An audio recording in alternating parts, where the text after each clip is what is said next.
Let's focus now. U.S. President-elect Donald Trump's legal team has filed a motion to dismiss his felony hush money conviction, citing similarities with President Joe Biden's recent pardon of his son, Hunter Biden. Trump's lawyers argue that Biden's pardon was based on claims of selective prosecution and unfair treatment, and that the same reasoning should apply to Trump's case. President Biden pardoned his son Hunter Biden on Sunday. The latter was convicted earlier this year of tax evasion and illegally possessing a firearm.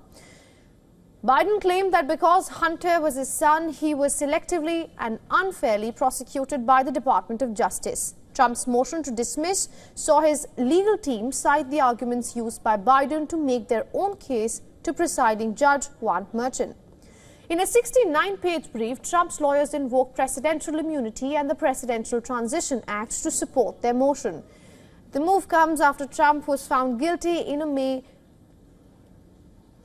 of 34 counts of falsifying business records related to the payment of $130,000 to adult film actress Stormy Daniels to silence her before an alleged extramarital affair during the 2016 election campaign.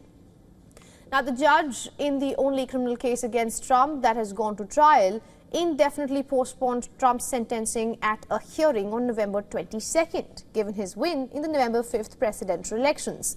With Trump's defense team filing to dismiss the case, the judge will now have to decide whether to throw out the case entirely or to suspend any legal consequences until after the end of Trump's upcoming term in office, which will begin on January 20th.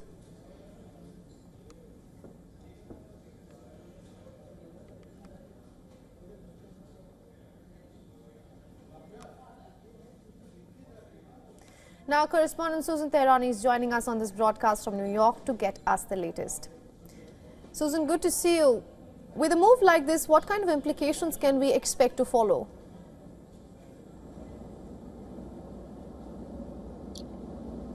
So basically, President-elect Donald Trump's team is arguing for selective prosecution, the same that happened to President Biden's son, Hunter Biden, and he's drawing that comparison, saying that it's very similar. We haven't heard from Alvin Bragg's office yet. Judge Juan Merchan already was saying that either he's going to throw this case out entirely or is going to wait for prosecution after President-elect Donald Trump leaves office. He's going to be in his mid-80s.